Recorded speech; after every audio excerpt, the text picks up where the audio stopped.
পড়তেন 500 টাকার পাঞ্জাবি, এখন পরেন 30,000 টাকার পাঞ্জাবি, আর জুতা পরেন 50,000, হাতে ঘড়ি 40 লাখ টাকার।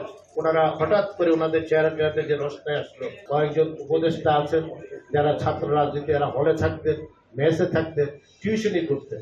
ওনারা 5-6 কোটি টাকার গাড়িতে চলেন, আগে পিছে আরো 30-40 কোটি টাকার গাড়ি থেকে এক নেতা গিয়েছেন তার বাড়িতে 100-র অধিক গাড়ি নিয়ে গেছে। জাতীয় নির্বাচনের মাধ্যমে সরকার আসবে।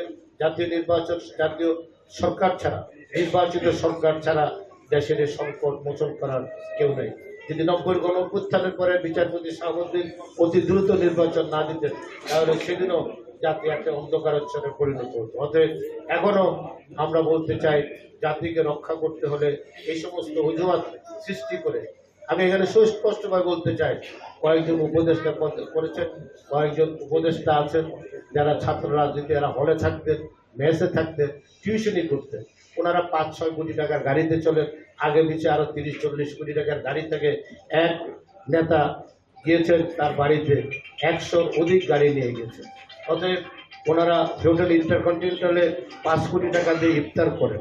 একটা দল করেছেন, সে দলের অনুষ্ঠান দল করতে সেখানে 15-20 কোটি টাকা খরচ করে দলের আত্মপ্রকাশ করেছেন।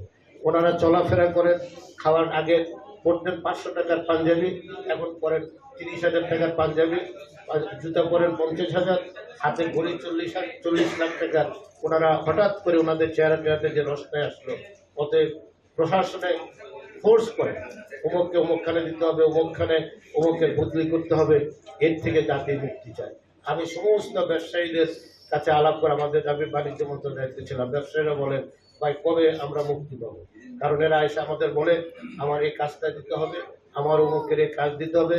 সচিবরা বলেন, এসে ফোর্স করে অমুককে অমুকখানে ট্রান্সফার করতে হবে, অমুক ইঞ্জিনিয়ারে অমুক জায়গায় দিতে হবে, অমুককে এই কাজ দিয়ে দিতে হবে। এই যে একটা দেশে নৈরাজ্য এবং মব জাস্টিসের নামে মানুষের ঘর বাড়িতে হামলা, তারা কি আইন শৃঙ্খলা বাহিনী, তারা কি দেশের মালিক নেই?